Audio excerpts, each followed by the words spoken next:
Let's begin with something simple but powerful: ownership before outcome. Most people are fascinated with outcomes. They're obsessed with results. They want the promotion, the recognition, the income, the transformation. They want the applause at the end of the performance, but very few are willing to accept responsibility at the beginning of the process. And that is where the formula breaks down.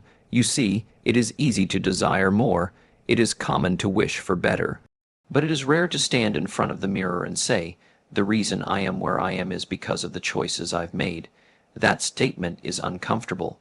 It's heavy, it removes excuses, it removes convenient explanations, but it also does something extraordinary. It gives you power. If your current situation is someone else's fault, you are stuck. If it's the government's fault, you have to wait for the government. If it's your boss's fault, you have to wait for your boss. If it's the economy's fault, you have to wait for the economy. But if it's your fault now, that's good news, because if it's your fault, you can fix it. Ownership is not about guilt. It's about control. It's about saying, "I may not have caused every circumstance, but I am responsible for what I do next." Let me give you an example. Two people work at the same company, same boss, same market conditions, same challenges. One is growing, learning, reading, asking questions, improving skills. The other is complaining, doing the minimum, watching the clock. A year later, one gets promoted, the other doesn't. Now the second person says, "It's favoritism, it's politics, it's unfair, maybe not." But here's the real question.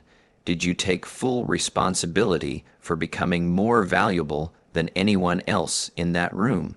Because income rarely exceeds personal development for long. If you want more value from the marketplace, you must become more valuable to the marketplace. Ownership always comes before outcome. The farmer understands this. He doesn't stand in the field shouting at the sky, demanding crops. He accepts responsibility for the soil, the seed, the water, the timing. He understands the formula: you reap what you sow. Not what you wish, not what you hope, what you sow. And life operates on the same principle. If you sow discipline, you reap confidence. If you sow learning, you reap opportunity. If you sow excuses, you reap stagnation. The danger is this: excuses feel good in the moment. They protect the ego, they shield us from discomfort, but they also lock the door to growth. Blame is a temporary relief with a permanent cost. Ownership is a temporary discomfort with a permanent reward. When you own your mistakes, something shifts inside you. You stop being a victim of circumstances and start becoming a student of them. Instead of asking, "Why is this happening to me?" you begin asking, "What is this teaching me?" That question changes everything, because every setback contains a lesson, every failure contains instruction. But only the person who takes responsibility gets to read it. There is a powerful maturity in saying, "I could have done better." Not because you enjoy criticizing yourself, but because you understand that improvement begins with honesty. If you missed the deadline, own it. If you didn't prepare enough, own it. If your attitude was poor, own it. If your habits are weak, own them. You cannot improve what you refuse to acknowledge. And here is the remarkable part. The moment you take ownership, you feel stronger, not weaker. You feel more in control, not less. Responsibility does not shrink you, it expands you. The irresponsible person is fragile. They are constantly threatened by feedback, offended by correction, defensive about mistakes. Their identity depends on being right. The responsible person is resilient. They welcome feedback, they adjust, they adapt. They understand that being wrong is not a threat, it's information. Ownership builds character, and character determines destiny. Think about your goals for a moment: the body you want, the income you want, the business you want, the respect you want, the life you imagine. Now ask yourself a serious question. Have you taken full responsibility for becoming the person who deserves those outcomes? Because outcomes follow identity, An identity is shaped by the standards you accept. The responsibility formulae begins here. Own your results. Own your habits. Own your effort. Own your attitude. Stop waiting for perfect conditions. Stop waiting for better luck. Stop waiting for someone to recognize your potential. Recognition follows responsibility. Opportunity follows growth. And growth begins the moment you say, without hesitation and without excuse, "It's on me." Now, once you've accepted ownership, the next part of the formula becomes critical: your response. Life will test you, not once, not twice, but repeatedly. There will be delays you didn't plan for, criticism you didn't expect, losses you didn't deserve, and opportunities that slip through your fingers. That's life. It doesn't ask for your permission before it challenges you. But here is where the formula separates the average from the exceptional. It is not what happens that determines your future. It is how you respond to what happens. Two people can face the same event and walk away with completely different outcomes. One grows stronger, the other grows bitter. One becomes wiser, the other becomes resentful. The event was identical. The response was not, "You cannot control the weather, but you can adjust your sail." Irresponsible people live in reaction. They are emotional thermostats. If the room gets cold, they get cold. If someone is negative, they become negative. If circumstances turn harsh, they turn harsh. Their mood is dictated by the environment. Responsible people become thermostats. They set the temperature. They decide who they will be regardless of conditions. That is maturity. Someone criticizes you. You have two choices. You can react defensively, argue, protect your ego, or you can pause and ask, "Is there something here I can use to improve?" Someone disappoints you. You can explode in anger and damage the relationship, or you can respond with composure and clarity. A business deal falls apart. You can blame the market and retreat, or you can evaluate, adjust strategy, and return stronger. The event is neutral. Your response writes the story. Emotional discipline is a form of responsibility. It is easy to react. Reaction is instinctive. It is immediate. It requires no thought, but response, true response, requires pause. It requires control. It requires leadership over self, and leadership is the foundation of influence. When you react impulsively, you surrender control to circumstances. When you respond deliberately, you remain in control. There is a powerful space between stimulus and response. In that space lies your freedom. In that space lies your future. Most people never develop that space. They allow anger to speak before wisdom. They allow fear to decide before logic. They allow disappointment to dictate action, but if you can discipline your response, you can discipline your destiny. Let's talk about setbacks. Everyone faces them: a rejection letter, a failed exam, a lost client, a broken partnership. These moments feel personal, they sting, and the first instinct is often frustration or self-doubt. But responsible individuals ask a different question, not "Why is this happening to me?" but "How can I use this?" Every difficulty carries two seeds, one of discouragement and one of development. Your response determines which one grows. If you respond with blame, you plant discouragement. If you respond with curiosity and effort, you plant development. Think about the people you respect most, the leaders, the mentors, the individuals who command quiet admiration.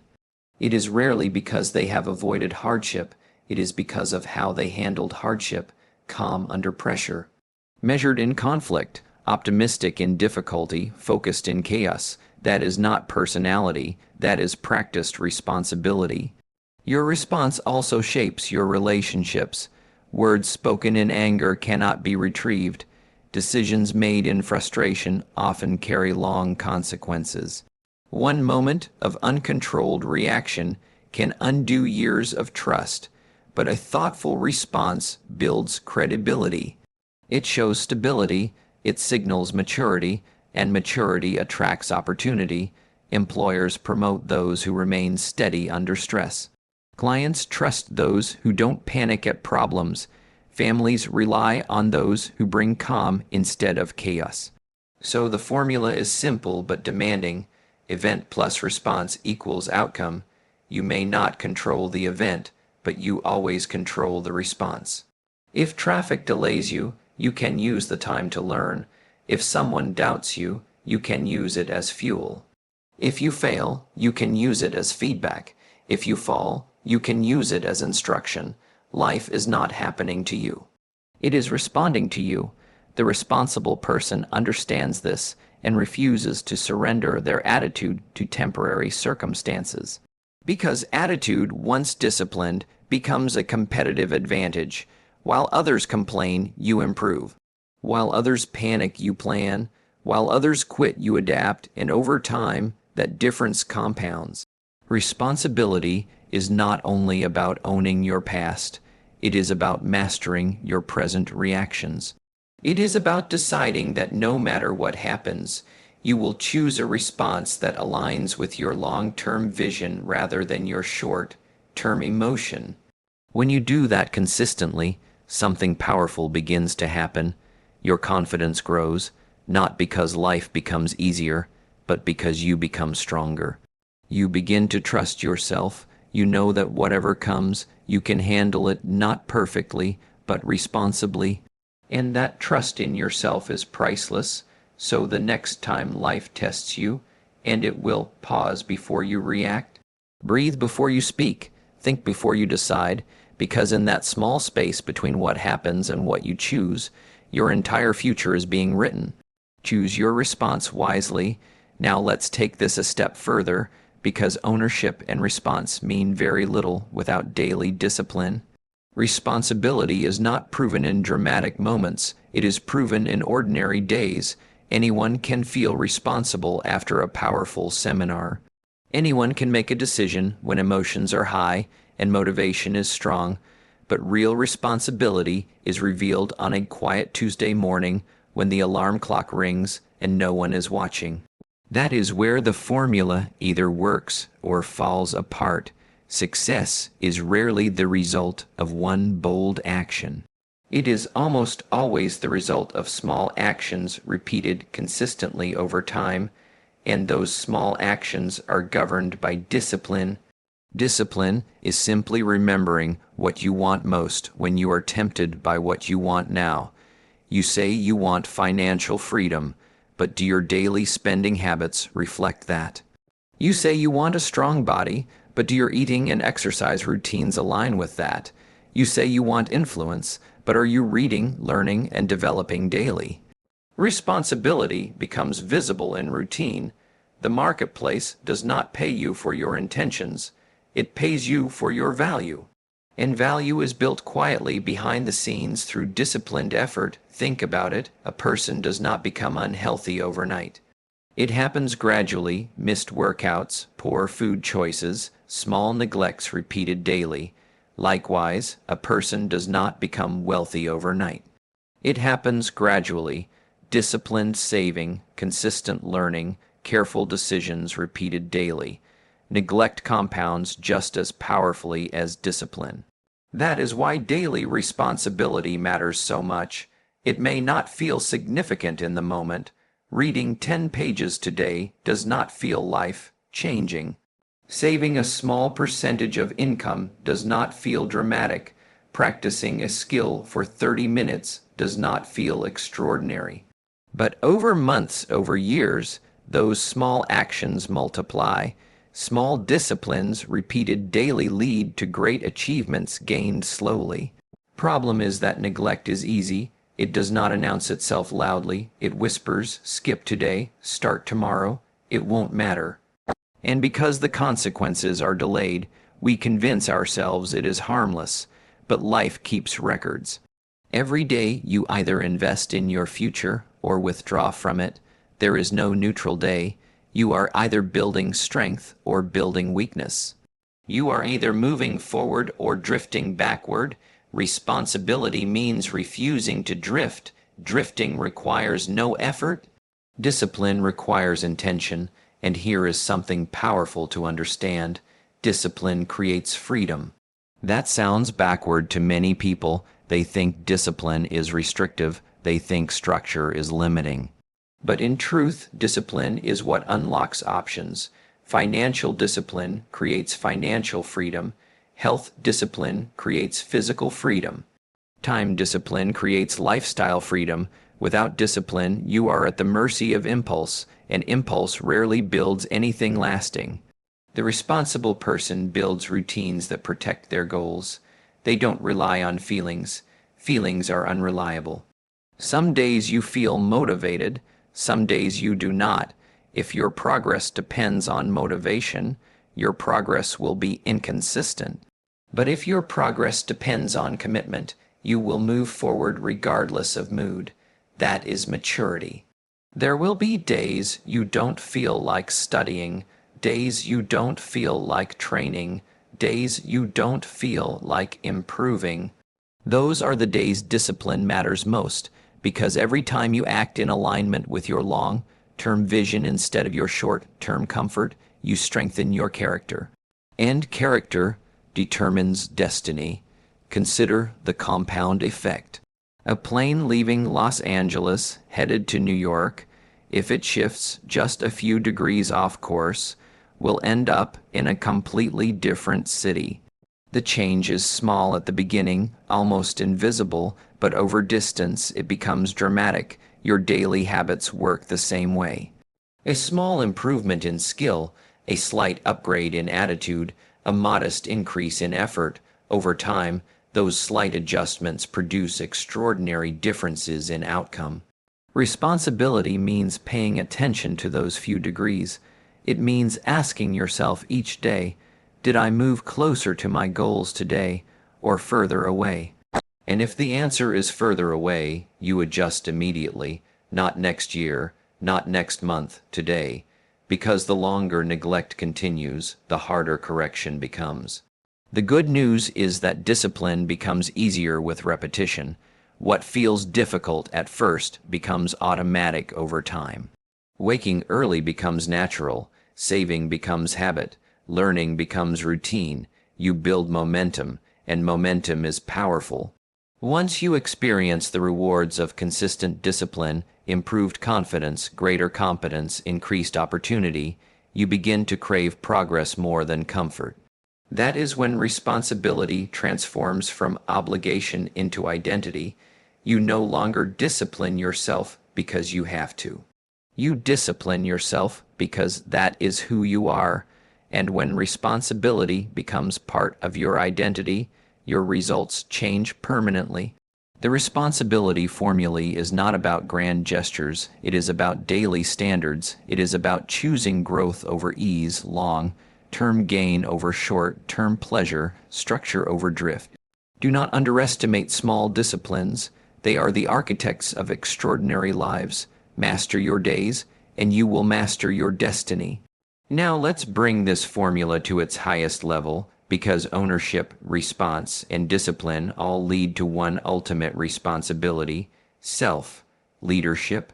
Before you can lead a company, a team, a family, or a movement, you must be able to lead yourself. That is where it all begins. Many people want influence. They want respect. They want authority. They want others to listen when they speak. But influence is not granted because you demand it. It is earned because you demonstrate it. And the first person who must believe in your leadership is you. Self-leadership means you keep the promises you make to yourself.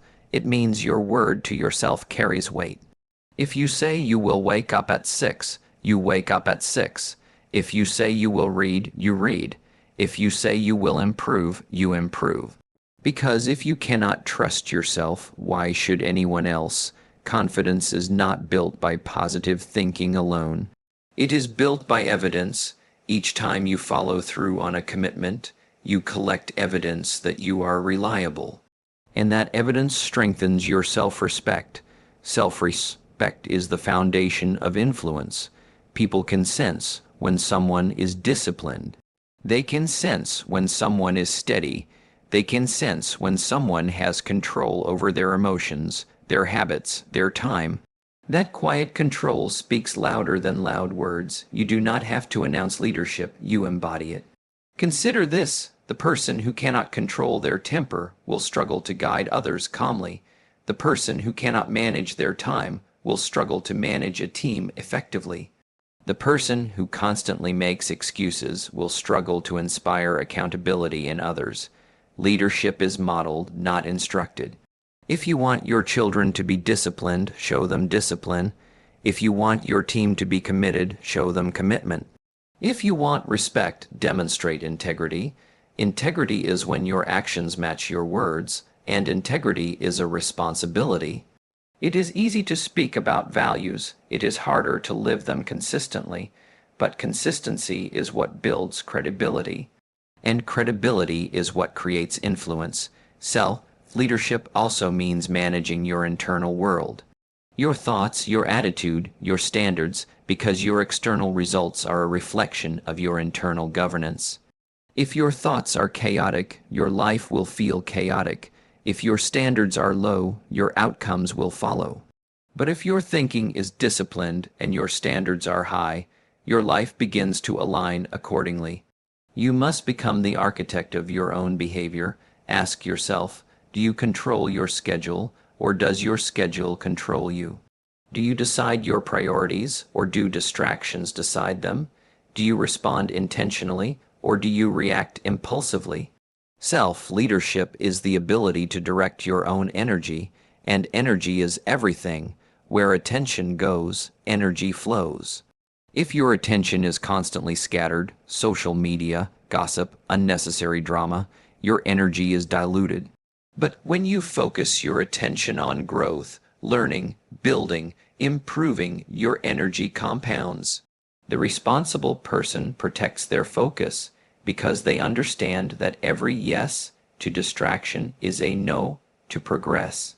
There is also something powerful about silent leadership, not leadership that seeks applause, but leadership that seeks growth. You do not need to broadcast your discipline. You do not need to advertise your standards, simply live them. Over time, people will notice. Opportunities are attracted to stability. Responsibility draws trust. And trust opens doors that talent alone cannot open. You may be highly skilled, but if you are unreliable, your influence will be limited. You may be intelligent, but if you lack discipline, your opportunities will shrink. Reliability and discipline amplify talent. Self-leadership multiplies your potential, and here is the remarkable truth. When you lead yourself well, leadership over others becomes natural. You do not force it, you do not chase it, it emerges. People follow those who are consistent. People listen to those who practice what they preach. People respect those who demonstrate control over themselves, so before you ask for greater responsibility, prove that you can handle the responsibility you already have. Before you ask for a larger platform, master your current position. Before you expect others to raise their standards, raise yours. The responsibility formulae always moves inward before it moves outward. Control yourself, improve yourself. Discipline yourself, lead yourself, because when you can direct your own thoughts, govern your own habits, and command your own behavior, you become unstoppable. And the world always makes room for the person who has mastered themselves. Lead yourself first.